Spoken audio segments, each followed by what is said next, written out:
నమస్తే, welcome to స్వతంత్ర. నేను నిత్య శ్రీనివాస్. ఈవినింగ్ ఎడిషన్లో హెడ్లైన్స్ చూద్దాం. ఆన్లైన్ విద్యా విధానంలో ఏపీ ప్రభుత్వం మరో ముందడుగు.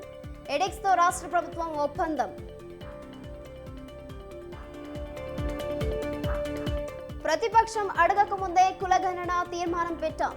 బలహీన వర్గాలను బలోపేతం చేయడమే లక్ష్యమన్న రేవంత్ రెడ్డి. కాంగ్రెస్ బీఆర్ఎస్ నాణేనికి బొమ్మ బొరుసు లాంటివి. కుంభకోణాల పార్టీలు కుమ్మక్కయ్యాయన్న Kishan Reddy.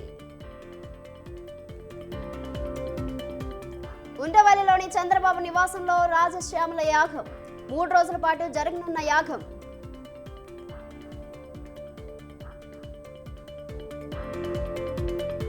Long drive car యాజమాన్యం అరాచకం. మహిళా ఉద్యోగుల పట్ల అసభ్య ప్రవర్తన, లైంగిక వేధింపులు.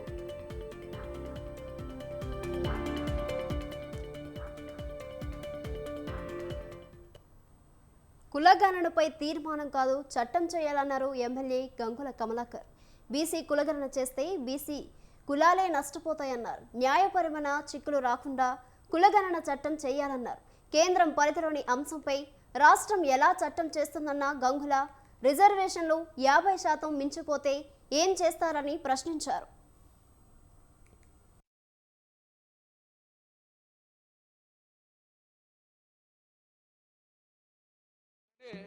ఒకటి కామారెడ్డిలో ఒక రిజల్యూషన్ చేశారు, బీసీ డిక్లరేషన్ చేశారు అధ్యక్ష. అందులో చాలా బీసీలకు పెద్ద పెట్టేస్తారు అధ్యక్ష. సో ఆ ప్రకారంగా మీరు మాకు విద్య నెంబర్ 1, అందులో ఉద్యోగం నెంబర్ 2, ముఖ్యంగా లోకల్ బాడీస్. ఎందుకంటే ఇప్పుడు సెన్సెస్ కాదు. సో చట్టసభల్లో మేము డిమాండ్ చేసే అవకాశం లేదు. చట్టసభలలో మాకు రాజ్యాధికారం కావాల్సింది కేంద్ర ప్రభుత్వం నిర్ణయం. కాబట్టి లోకల్ బాడీలో మీకు అధికారం ఉన్నది. లోకల్ బాడీలో మాకు ఎంత శాతం మీకు ఇవ్వగలుగుతారు? మీరేమి ఇచ్చారు? మీరు కామారెడ్డిలో మీరు ఏం చెప్పిన రిక్షన్ 42% మీకు లోకల్ బాడీస్లలో మీకు ఇస్తున్నారు. మరి రేపు పొద్దున మీరు చేసిన 42 మీకు ఇచ్చిన తర్వాత ఎస్సీ ఎస్టీ కనుక 50% దాటిపోతే మీరు ఏం స్టెప్ తీసుకోగలుగుతారు? 50% రిజర్వేషన్ దాటిన తర్వాత దాన్ని కూడా క్లియర్గా మీకు బిల్లులో పెట్టేటప్పుడు కొంత చెప్పాల్సిన బాధ్యత మీకు అధ్యక్ష. ఇంకోటి, మరి దీనికి టైం బాండ్ ఎంత, ఎన్ని ఫేసులు చేస్తారు? మీకు పార్లమెంట్ ఎన్నికలు వస్తున్నాయి. ఈ పార్లమెంట్ ఎన్నికల లోపల సర్వే మొత్తం కంప్లీట్ చేస్తారా? ఆ సర్వే చేసిన తర్వాత దాని చట్టాన్ని ఎన్ని రోజులు మాస్తారు? విధి విధానాలు ఎప్పుడు చెప్తారు? దీనికి టైం బాండ్ ఏమైనా ఉందా? సో మీరు ఏమిటి తీర్మానంలో పెద్ద ఏం లేదు టైం బాండ్. మొదటి ఫేజ్లో ఎంత ఇస్తారు? ఒకటే ఫేజ్ చేస్తారా? ఒక ఫేజ్ 2 ఫేజ్ చేస్తారా? టైం బాండ్ ఎంత? టైం లిమిట్ ఎంత? మీరు మొన్ననే ఒకటి కామారెడ్డిలో ఒక రిజల్యూషన్ చేశారు, బీసీ డిక్లరేషన్ చేశారు అధ్యక్ష. అందులో చాలా బీసీలకు పెద్ద పెట్టేస్తారు అధ్యక్ష. సో ఆ ప్రకారంగా మీరు మాకు విద్య నెంబర్ 1, అందులో ఉద్యోగం నెంబర్ 2. హరీష్ రావుకు అధికారం రావాలంటే ఔరంగజేబు అవతారం ఎత్తాల్సిందే అంటూ సీఎం రేవంత్ రెడ్డి చేసిన వ్యాఖ్యలపై బీఆర్ఎస్ ఎమ్మెల్యే పాడి కౌశిక్ రెడ్డి ఆగ్రహం వ్యక్తం చేశారు. సంచలనం కోసం సీఎం తన స్థాయి మరిచి మాట్లాడుతున్నారని అన్నారు. హరీష్ రావుపై ముఖ్యమంత్రి నోటికి వచ్చినట్లు మాట్లాడారని మండిపడ్డారు. కేసీఆర్ చేసిన పనులు ఆయన చేసినట్లు చెప్పుకుంటున్నారని విమర్శించారు. కాంగ్రెస్ ప్రభుత్వం అందజేసిన నియామక పత్రాలు కేసీఆర్ ఇచ్చినవే అని చెప్పారు. కేసీఆర్ ప్రకటించిన నోటిఫికేషన్ కాకుండా అదనంగా 2 లక్షల ఉద్యోగాలు నింపాలని పాడి కౌశిక్ డిమాండ్ చేశారు.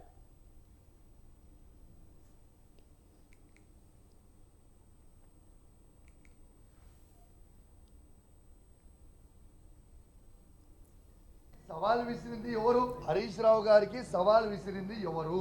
రేవంత్ రెడ్డి గారే కదా. ఈ మేడిగడ్డ దాని మీద ఇప్పుడు డ్యామేజ్ అయి ఉంది, రైతులకి నీళ్ళు ఇయ్యలేం, హరీష్ రావు గారు మీకే అప్పగిస్తాం, మీరే వచ్చి నీళ్ళు ఇవ్వండి అని చెప్పి ఇవాళ అన్నది రేవంత్ రెడ్డి గారా హరీష్ రావు గారా? నువ్వే అంటావు, మళ్ళీ నువ్వే ఒక స్టేట్మెంట్ ఇస్తావు.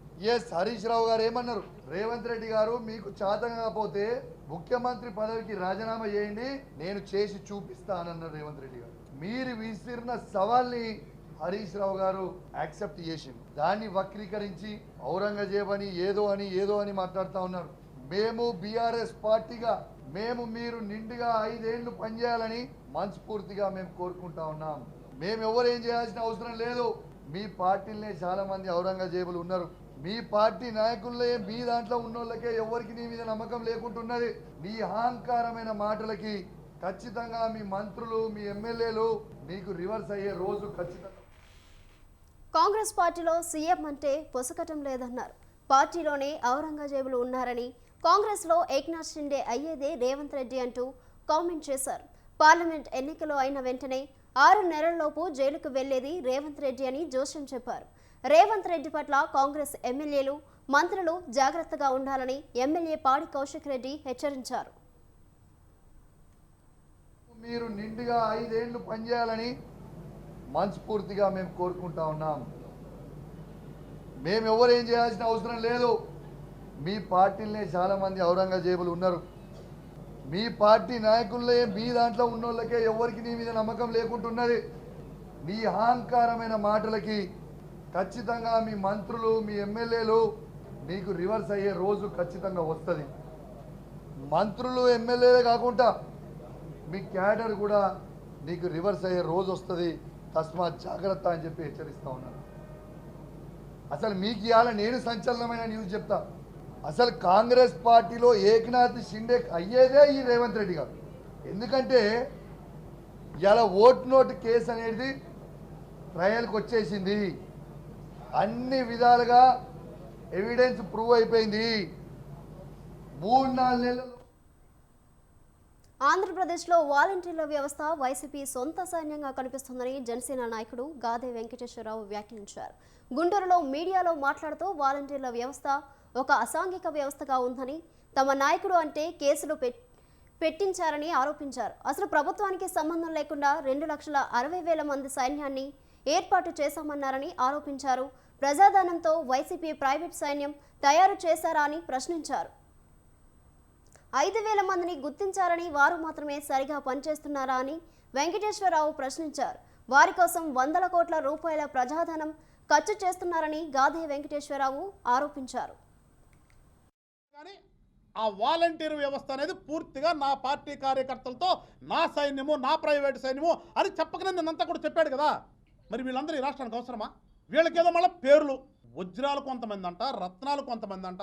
అంటే 2.6 లక్షల నువ్వు పెట్టుకున్నటువంటి నీ సైన్యంలో ఒక 875 మంది వజ్రాలంట, 4,150 మంది రత్నాలంట, మిగిలిన వాళ్ళంతా మామూలే. మరి అంటే వీళ్ళల్లో 5,025 మందే నువ్వు గుర్తించావు, వాళ్ళు బాగా పనిచేశారంటే అసలు వీళ్ళకి ఇచ్చిన పని ఏంటి? నువ్వు ఎటు తిరిగి ఎటు వచ్చినా కానీ ఆ వాలంటీర్ వ్యవస్థ అనేది పూర్తిగా నా పార్టీ కార్యకర్తలతో నా సైన్యము, నా ప్రైవేట్ సైన్యము అని చెప్పకనే నేనంతా కూడా చెప్పాడు కదా. మరి వీళ్ళందరూ ఈ రాష్ట్రానికి అవసరమా? వీళ్ళకేదో మళ్ళీ పేర్లు. ఈ నెల 20న ముఖ్యమంత్రి వైఎస్ జగన్మోహన్ రెడ్డి ఒంగోలు పర్యటించనున్నట్లు మాజీ మంత్రి, ఒంగోలు ఎమ్మెల్యే బాలినేని శ్రీనివాసరెడ్డి తెలిపారు. అదే రోజున నగరంలో 25,000 మంది పేదల కోసం సిద్ధం చేసిన ఇంటి స్థలాలను సీఎం చేతుల మీదుగా లబ్ధిదారులకు అందిస్తామని బాలినేని తెలిపారు. ఒంగోలులో పేదలకు పట్టాలు ఇవ్వకుండా టీడీపీ నేతలు పదే కోర్టుకు వెళ్తున్నారని ఆగ్రహం వ్యక్తం చేశారు. వారికి ఇష్టం లేకపోతే పోటీ నుంచి తప్పుకుంటానే తప్ప ఇంటి పట్టాలు ఇవ్వకుండా ఎట్టి పరిస్థితుల్లో వెనక్కి తగ్గేది లేదని బాలినేని స్పష్టం చేశారు.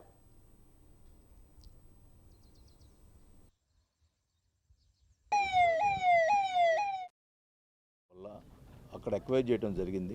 మరి ఆ గ్రౌండ్ సంబంధించి గతంలో తెలుగుదేశం ప్రభుత్వంలో అక్కడ అంతకుముందర కాంగ్రెస్ గవర్నమెంట్లో మైనింగ్కి ఇస్తే అది మైనింగ్కి కరెక్ట్ కాదు, చుట్టుపక్కల గ్రామాలు ఉన్నాయి, అది మైనింగ్కి ఇవ్వటానికి లేదు, అది ప్రజలకు ఉపయోగపడేట్టుగా ఏదైనా చేయాలని చెప్పి ఆ రోజు తెలుగుదేశం ప్రభుత్వంలో ఉన్నటువంటి ఆ చుట్టుపక్కల గ్రామంలో ఉన్నటువంటి నాయకులు, తెలుగుదేశం నాయకులు కోర్టులో వేయటం జరిగింది. మరి దానికి సంబంధించి మళ్ళా ఈ గవర్నమెంట్లో వాళ్ళు కూడా అట్లా వేశారు. కాబట్టి అది మైనింగ్ వద్దు మేము అని చెప్పి టోటల్గా అది హౌస్ సైట్స్కి ఇవ్వాలని చెప్పి ఈ ప్రభుత్వం కూడా డిసైడ్ చేసి అక్కడ ఏర్పాటు చేస్తే ఎవరైతే తెలుగుదేశం విద్యారంగంలో ఎన్నో కీలక మార్పులు తీసుకొచ్చిన ఆంధ్రప్రదేశ్ ప్రభుత్వం ప్రముఖ ఎడ్యుకేషన్ పోర్టల్ ఎడెక్స్తో ఒప్పందం కుదుర్చుకుంది.